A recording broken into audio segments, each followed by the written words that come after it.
Bosolo ekotikala kaka Bosolo azali na mosala monene oyo azali kosala awa na kati ya ekolo ya biso mbote na bino banso bozali branché na télévision oyo ezali la première chaîne au cœur des investigations tobengi na kombo ya Bosolo à travers son émission au Nekin.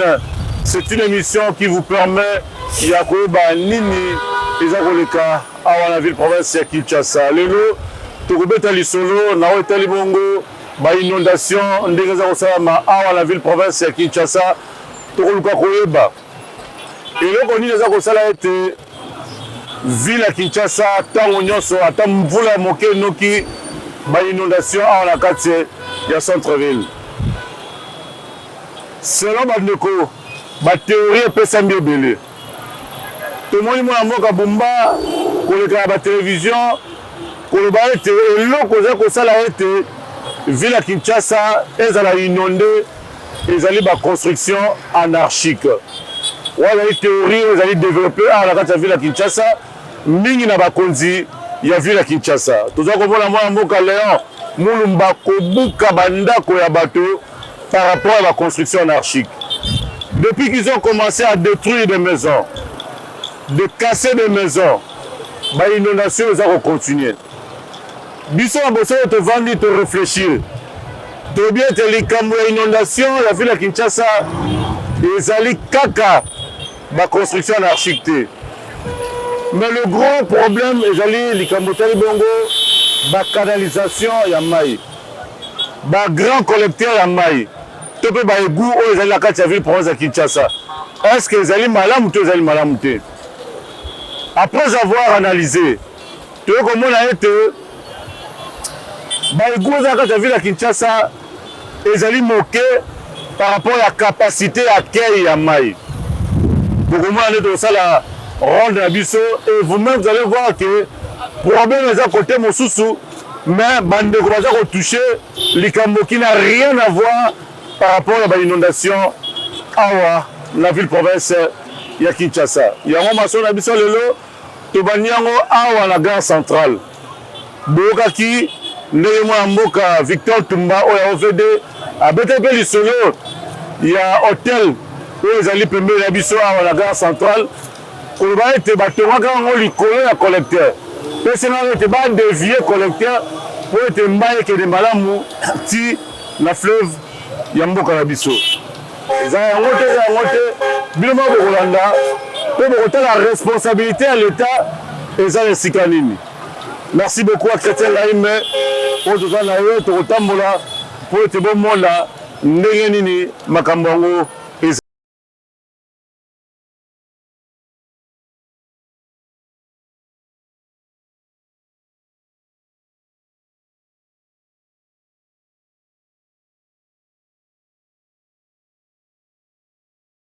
Valandi toza kotambola par rapport à souci oyo Bosolo azalaka nango mpona développement ya mboka na biso bandeko toyei pembeni ya onatra awa na gare centrale tobandia mpona nini mpona kolakisa bino ete baegu oyo ezali na kati ya centre ville eza complètement bouché ndenge bozomona baimage bozomona ndenge nini zelo akangi baegu. C'est-à-dire que les sécurités et qui sont mal pendant longo bani moi maïleka et que ça a été peignons sur ça nous refouler puis ça pour créer ce que nous appelons bah inondation. Moi de papa boza ba ndikoza ko sa musala na gare centrale bo meli mais d'abord tout ba constat social liboso la gare centrale ils ont camboté ba ego ils a bouché ils a bon tout ça bon côté ils a bongo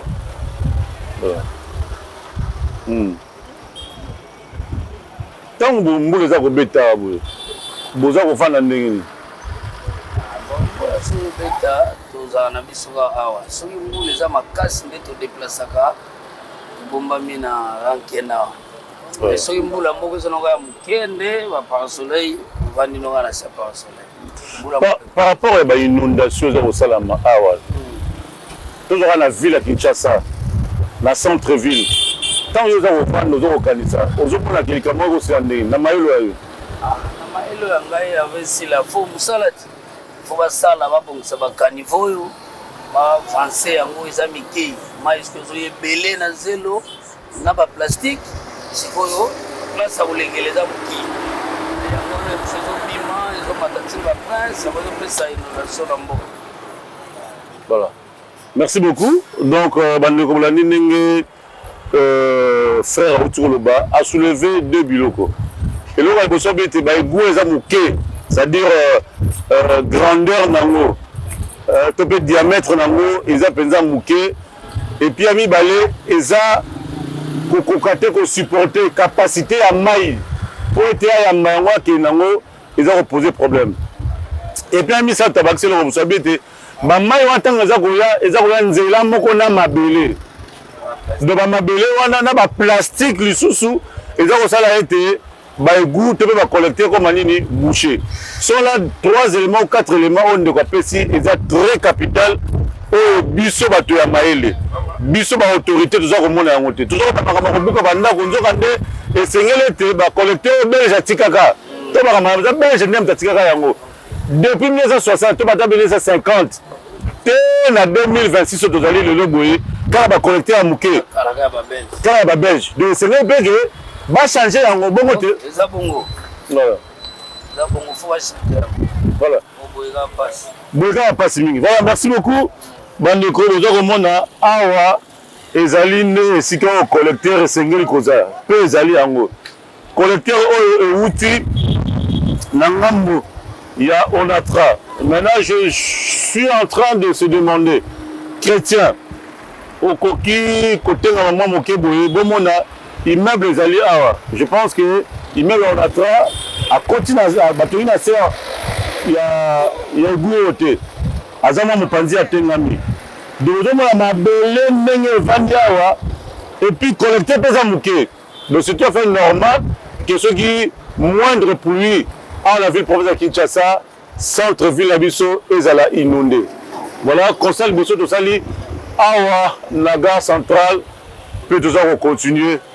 Après ici, nous allons prendre notre direction. Tu étais sur Ezala, puis mais vous allez découvrir ça tout à l'heure. Bon, mon habit de Morondé, ni Baïgou, ils ont complètement bouché Awa, la centre-ville. Merci.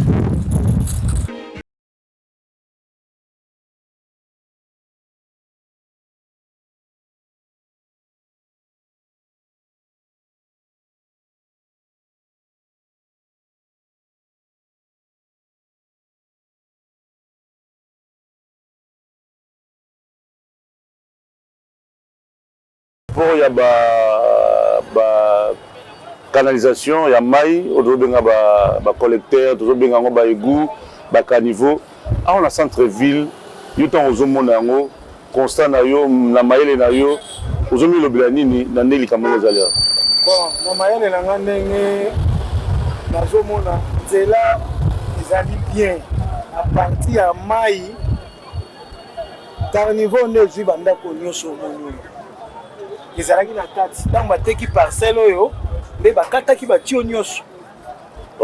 Batio ezalaka pena ekoti ekoti bango ntango baye kosala bazwi batio nyonso bakati bango nde batonga terrasse oyo kobimisa mai na lupango ya Onatra.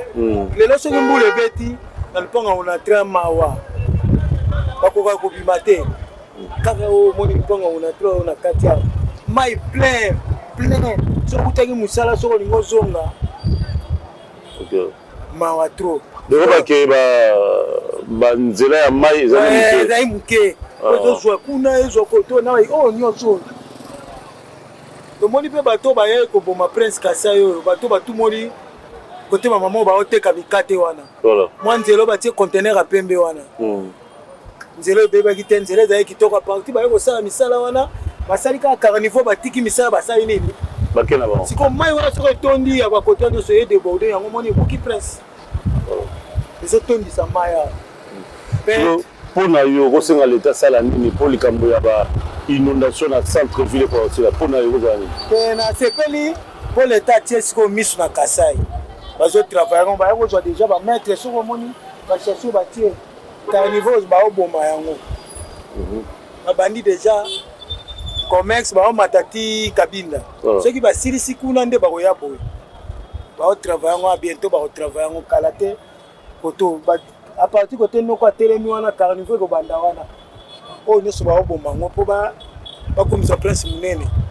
Espace za muke. Voilà. Non seulement prendre des Bézara comme ça prince munene. Nous avons remarqué aujourd'hui entreprise ou la construction route baza ko fongola ta musu nzela mais likamoteli canalisation ya mai za ko tikala muke. Bato ba komi ebele na kati ya mboka na biso awa na kati ya centre ville bozo mona ba immeuble ndeza ko tongama ba immeuble tongama ebele mais la nite nzela ya mai yango za ko pesa passe c'est ngale te nzela ya mai za pena monene makasi pour permettre que ceux qui mai mbu za ko bete to ta bandako na mapango bato et que na rapidement nzela so nzela za muke yango za ko pesa passe en principe et c'est ngale un budget za la louer plutôt pour que babuka ba collecteur nyonso be gatikaka so babuka ba collecteur nyonso be gatikaka c'est là basali ya munene ne vous permettre de ba immigration la carte centre ville de la Bogo c'est là où baté to monaka ministre ya ITP moi mboka John Banza opolaka lambula nzoka mbe polaka lambula ya pamba pona matalana likambo za côté musu yo ga pola lambula te et c'est rien ne bo fongola banzela bo be ba vérité mbongo so za te mbongo za te bonge mbongo za te to luka makoki po to fongola banzela budget malonga bo za te même atambo mboka bumba aza koloba mais boyoki ata mokolo moko te apesa biso budget ya ko fongola banzela ba collecter ezate ne problème makala pe toza na ngwala merci tozo continuer à rendre biso musa malon papa musa eza bien eloko lobi eza peu capital na sepeli mingi po biso botam na kata Kisasa bato bana ba mike to botam na Kisasa to awa lelo eloko ezoboma biso ka ndenge yo lobi eza likambo ya ba carnivore ba osala eza pona ba prince kasi komi ba immeuble komi ebele na ville ya Kisasa côté mai nyonso wana bato ba osala ba immeuble na côté kokende eza te de bato ba osala ba misala ya banzela bazosala misala ngo lokola balingi te bazosala misala tozala ba Thérèse ebele bakoko sala ba carnivore moko ya minene bango nzela bazwi mo carnivore moko ya moke tango pe ba plastique na biso koya wana ata bato babwaki te mai yango mo ememaka bosoto voilà tango mai ememaka bosoto ye ekoti wana esika wana eza moke ekokule basalaka nde ba carnivore bato mpe baosalisa bango ba travaux balandelaka bango suivi ezalaka baosala misala baolia mbongo ya leta baosala misala bien te. Merci beaucoup. Faut la misala tina tuka. Ekozala mala mingi. Bandeko botana image na la Sabino. Image ozo la poto. La poto ba canalisation et moi na soutenir ba centre ville. Batoni nzela likolo ya caniveau. Tope likolo ya collecteur. Pembe na ba ocha ba tami. Tope ba kiyungulu. Ekozala poto soki ba bosoto za koya était makala likolo. Et puis il y a un service pour le cas régulièrement pendant le temps pour la plastique matite dans le longo pour ka maye le cas ekende mais nzoka ne biso mboka oto le ba tozala ba mengo ebele mbongo ezali pour la détourner ce ko iba mbongo ezali mais misala malonga pour ça la kata mbongo na société bota technologie ndo ya tsaye mais biso ezali te.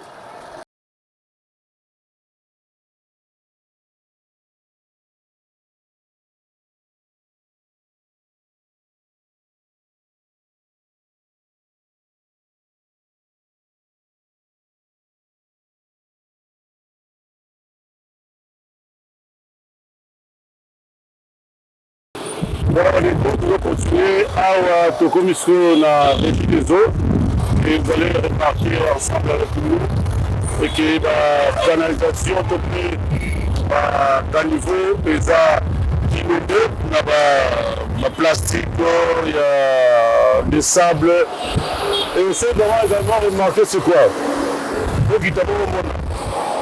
Voilà le PC il y a qu'un niveau. Vous allez remarquer avec moi, le niveau à Moukia Boye. Niveau à Moukia Boye. Mais quand il y aura la pluie, c'est facile que Maï est débordé et tout ça, l'inondation dans le centre-ville. C'est ça que nous demandons à l'autorité à Mboka. Bon, courage il y a que les hommes, ça doit prendre du temps et ça demande des moyens conséquents. Et c'est que, au télévision, ça là, et ça, c'est juste pour nous distraire. Il n'y a pas l'argent, ça demande des moyens. Et voilà, il y a un problème de curage. Curage, les alliés, au moins ensemble, la chrétien, on a quitté au moins là-haut. Ça fait très mal, ça dérange. Nous continuons. Et après ici, voilà, donc, toujours qu'il y a une assemblée là, et de l'autre côté, il y a des égouts. Et vous allez remarquer comment les égouts, ils sont vraiment bouchés. Voilà. Donc, comme il y a un sikoyo, bandeko, mboka ya monene boloko la centre-ville. Biloma botala ndenge nini canalisation za mukie pene ya boye. Sikoyo boye ça so mbole beti. C'est tout à fait normal que ba inondation salama eloko ya mukie boye. Ba ego za bouché déjà, yango za bouché. Ça dérange pour notre pays de voir de telles choses. Et si tu as été pour la mboula, moi, John Banza, pour la mboula, c'est la motion de Zoro Sabisobo. C'est ça le concept de Monique. Il y a un problème, il y a un goût. Goût, non, quoi, Tikaka, oh, Belge, Tikaka, il y a un tiré aux alliés. Et non seulement besoin qu'on entretenir en côté, mais ça bouché dans des gens. Voilà, merci.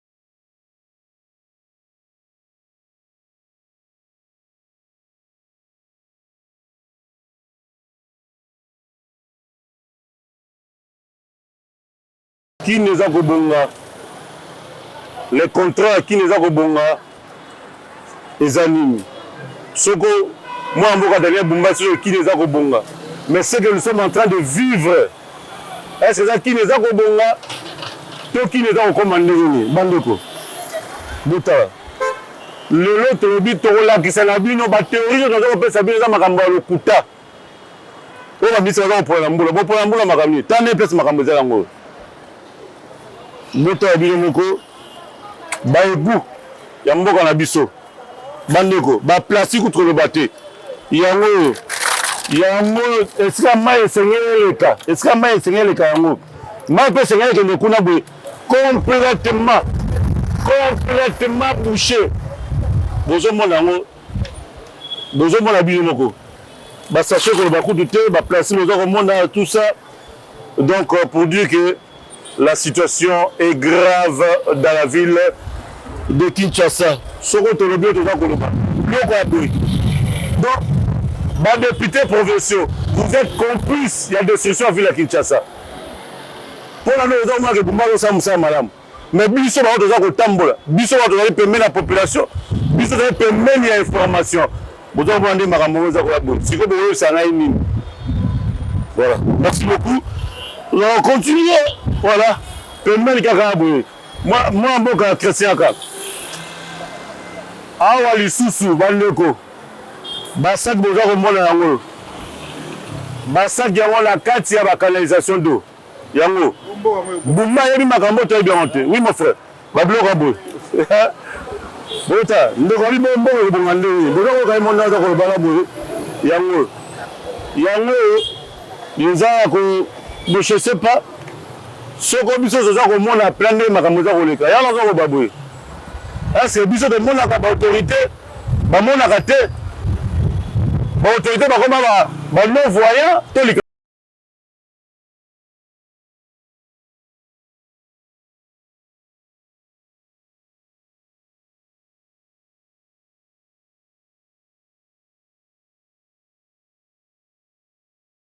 C'est ça, l'émission Moussoussou.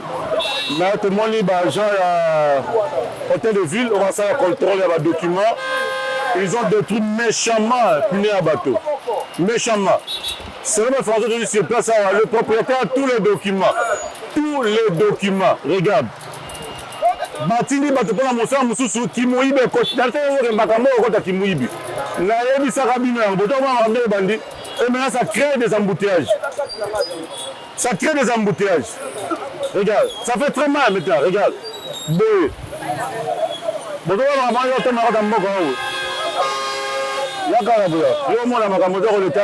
Regarde, même ici, regarde. Des destructions méchantes. Parapluie dans notre bois, même si c'est documenté. Sur quelle base il y a loi Nino et Boé, au Roya Rotobola, puis à moto, puis parapluie dans moto, pas en boé. On a rebattu. Déjà, nous avons formé Bangote. Pour ramasser la balabala.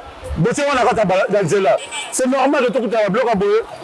Il y a un mot de boé. Voilà, on dirait moi, entre parenthèses, on continue ça par rapport à la goût, la canalisation, à la ville de Kinshasa. Voilà, tu continues, tu le dis, on dirait entre parenthèses.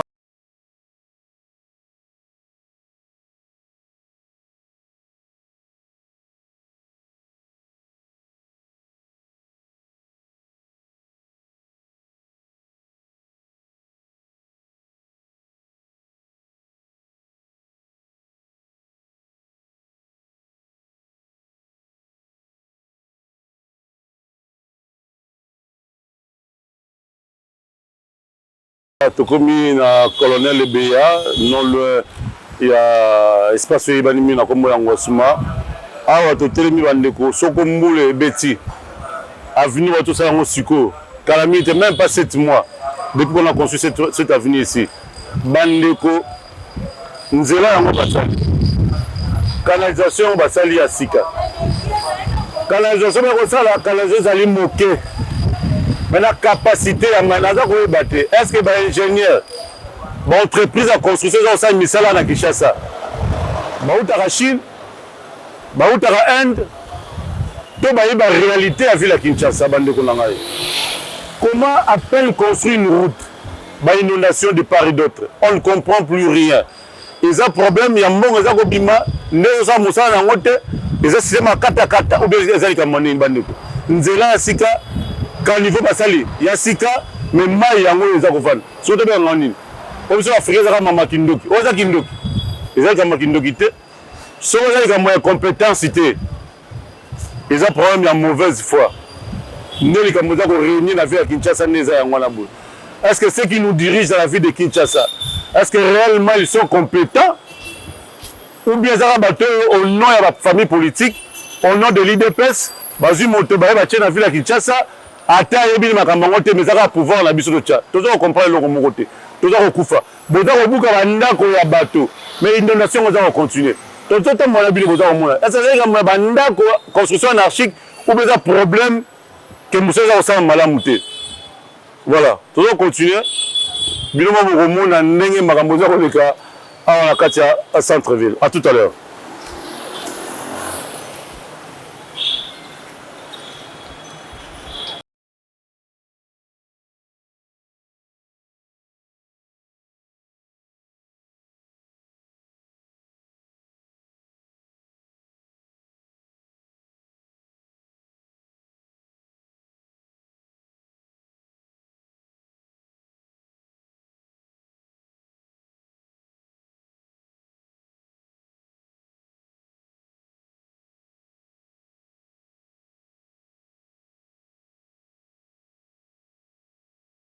Présentement à la place Willery, à Bandeko, pour traverser, ça devient un problème. Mais le calicola chaussée et cette situation est où Meli Nicolas Belé. Bandeko, nous allons au salon Ngambo, babetona ki yango, babetone bakei. Nous allons na makambotali nzela. Et c'est le temps de salir chaussée, pour tenir compte, il y a un assainissement. Assainissement, tu peux avoir un côté là, terrasse, tu peux avoir un niveau, côté là, tu peux avoir un collecteur. Et puis, pour ça, on a un entretien. Ça fait partie, il y a assainissement, tu peux avoir un tirage là. Mais ce qui est grave, c'est mon sang qui togo. Tu vas se perdre dans l'eau. Mais il y a la conséquence. Une situation commise à déplorable. Est-ce que moi, Moka Bumba, Azali, Kova, na Kinshasa, tu peux encore à Bourma, c'est surtout Malaka, Batia Bourma, c'est le Mao, mais il y a dans la commune Moussous. Est-ce que Bumba, est gouverneur la ville à Kinshasa? Oui. Est-ce qu'avant d'aller à Kinshasa, tu peux aller gouverneur? ya Kinshasa mais avant la relation na Bakongo avec gouverneur ya Kinshasa ça va na Sankuru ba réalité Kinshasa eza ko échapper na za ko bateza ka mito za ko tunda bande konanga comment situation boye ko persister comment situation boye ça plus de 5 mois 6 mois mai comment kaka ko traverser ko les gars ko na kata chaussée boye c'est regrettable je dis bien c'est regrettable mbote de konanga na kutie osala musala na yo awa na bandeko balingi bayeba nanu mai ekomi boye ndenge nini ndeko na wana kanivo oyo likambo ya mai oyo eza kanivo ezalaki na ngambo ya commune ya Kini apartir ya place babela ya Victoire bamai bandaki kolika kuna po ta balobika ifo babongisa bakanivo baye kosali pulu ta basali oyo ekeiti place babelaka Victoire nde place ezwami siko koyebana kolekisa mai na commune ya Lingwana siko salite nyonso bato nyonso batambola na nzela etondaka awa bamai ezotonda awa na bazelo yango nde ebikisima ya libanda donc kanivo eza boye eza lisusu te eza rempli na basable nyonso etoli na baselo nyonso mai nyonso komi kolekaka na likolo mais ta bandeko aseki nzela oyo makasi oyo ezalaki bakosala mpe curage non ngai nayebi ke bakofungola yango bien bien mpo bamai eleka bien omoni kote ya ista kote ya bomarché kanivo aleka monene etondaka te mai nyonso elekaka bien mais awa depuis place oyo basinga kure ezali na sa bakable ezali bakable kure ezali sikoyo bamai nyonso na bastation nyonso eyaka wana ezokangamakangama yango nde ezotondisa poni kote kuna ezokangama te kaka awa po awa singa kure ezali ti place abela mais ezali mpena solo makasi solo eza mpenza ya makasi mais eza mpe mabi mpona santé non kolia kaka po tolia mingi po solo ekutaka oyo kolele te. Voilà, merci beaucoup Bozoka. Ndenge ndeko aza même si to tourner pour bande ko langai. Bien bozo mo la ndenge nini situation va se présenter. Voilà. Qu'est-ce qu'il faut faire réellement pour que la vie de Kinshasa ait un moyen de développement? Là, on va battre tout ça la nini. Ils allaient comme un bateau. Ils allaient comme un bateau. Ils allaient battre. Pour la mort, c'est comme une guerre. Voilà. Est-ce que les Camerounais ont un texte? Tous les Camerounais ont un ah, Kinshasa, Congo. Voilà, merci.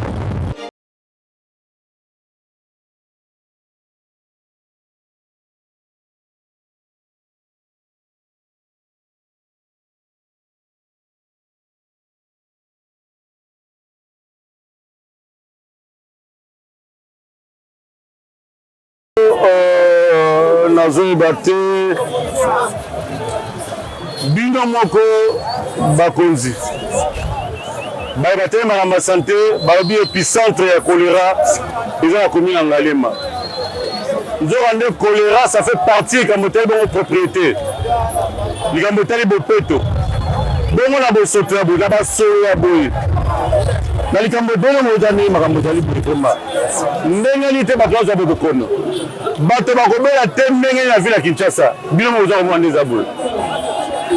Moi je pense que émission tosali lelo esengeli interpeller mwana mboka Daniel Bumba interpeller badéputé provinciaux ya ville ya Kinshasa interpeller au même moment bandeko na biso badéputé nationaux mboka oyo na baka na bino lokwa biso somonaka ndenge moko te lokwa mpe biso nyonso tolalaka ndenge moko te soko population alali na butu nde bakonzi baza kolamuka population aza kotambola bakonzi baza kolamuka nde mboka azoza omo eza kokende baza na mikanda bandeko na ngai bakobuka bandako na bango bakotelengana bazanga mikanda na paka juma boboni yango boye bazanga mikanda baokipe esika na illégalement bozwi esika osali nini bopesi bango wana nde buba politique ya bumba nde eza yango wana boye ça dérange voilà toyaki kotambola bino bomoni ndenge situation se présenter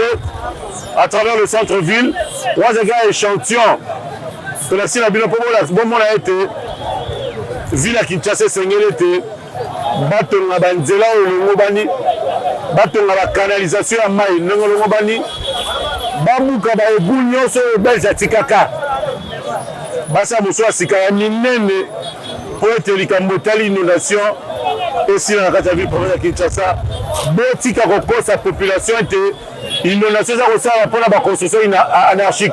C'est faux et archi faux. Merci à merci beaucoup. Et nous allons chuter, conclure notre mission.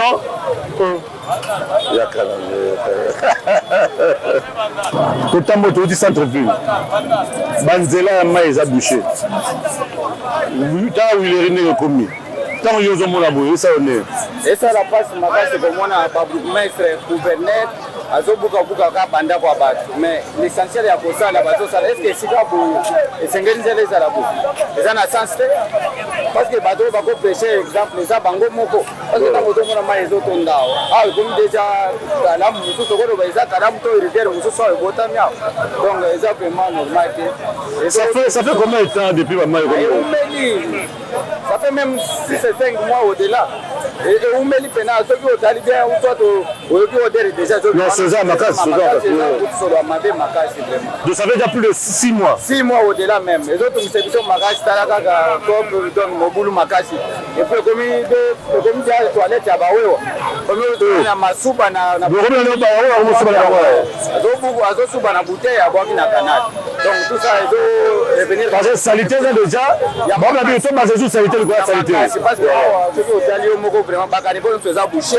Voilà. La terre va vous taquer pour déboucher encore métal. Et ça écoute même pas 3 mois. Donc salité Soloma et Tonda 5 mois pour des bouteilles. Voilà donc tout le monde est là parce que il y a odeur moko nauséabonde. Ils ont un sika voilà donc makalisi ingénieur a PCP makalisi par rapport il y a une inondation à la ville de province à Kinshasa tout ça va Moko na biso. Vous pouvez suivre ce point de vue par rapport à tout ce qu'il a dit et Ngalabino pour la numéro M. Goya. Merci, un grand merci à Chrétien Naïm Petit Lofombo Sakenda Botikare pour la Moussa Kitoko. Alors ça va te bien major de Kaka. Mais Chrétien Nani Naïm Petit Lofombo. Petit Lofombo Nani, c'est Chrétien Naïm. Merci à Elish, notre monteur, papa épice, Elish Kiala, Yonde Bilamba Lamba, Olamba Ganayo Kitoko. Merci à Gédéon Dimitri. Merci aussi à Héritier Moutomo le géant de la presse congolaise. Bouska Malamou. Malabino. Nous avons Poto Luka, Mboka Bisso et Korabongo Kubonga. Voilà. Boulanda, nous sommes ingénieurs. La mécanicien APC pour la ville province de Kinshasa. Ciao. En ce qui concerne la route ou une chaussée routière, ça se comporte exactement comme le corps humain. Quand le corps est malade, on ne se met pas directement à donner au corps l'aspirine ou bien du paracétamol à tout va. Il faut consulter un spécialiste qui va faire les diagnostics pour déterminer avec exactitude de quoi souffre la personne afin d'administrer le remède qui convient. Il en est de même pour une chaussée routière. Quand une chaussée routière est dégradée, parce que les maladies en termes de chaussée, on appelle ça dégradation, on fait ce qu'on appelle un examen visuel. L'examen visuel va vous déterminer les types de maladies qui existent. Et ce type de maladie va vous donner ce qu'il faut faire exactement en complément avec les études qui seront faites par les laboratoires. Mais aujourd'hui, les gens, quand on voit une route systématiquement, on commence à faire ce qu'on appelle du point à temps, kobamba bamba. Mais si la route a déjà atteint son état de fatigue, la solution c'est la reconstruction, ce n'est pas le fait de faire un entretien courant. Les taux de fatigue de nos routes sont de plus de 80%. Donc nos routes devaient être refaites. Mais aujourd'hui, au lieu de refaire certaines routes, donc par conséquent, pour résoudre ces problèmes, il faut administrer les remèdes qui conviennent aux problèmes que connaît la route. Si la solution c'est la reconstruction, il faut reconstruire. Et la deuxième volet de votre question, c'est le fait que d'une part on voit une chaussée souple, de l'autre côté il y a des chaussées rigides. Ça signifie d'un côté on a le béton et de l'autre côté on a de l'asphalte. Je n'aime pas trop cette solution parce que c'est comme et l'amba ya kalana et l'amba ya sika. Si vous les mettez ensemble, seulement où il y a cette la cousure, où on a cousu, c'est à cet endroit-là que va commencer les contraintes des tensions, où vont apparaître les fissures. Si vous mettez en place une ancienne couche à côté d'une nouvelle couche, et de surcroît des natures différentes, où on a le béton armé et puis de l'asphalte, c'est seulement entre ces points-là où vont commencer les fissurations. Par conséquent, il est nécessaire de mettre toujours une couche uniforme partout. Surtout que nos routes nécessitent une reconstruction complète. Il faut faire ce qu'on appelle la reconstruction au lieu de faire un peu du rafistolage et puis nous avons des dégradations, encore des dépenses. Parce qu'on dit qui construit mal paye deux fois.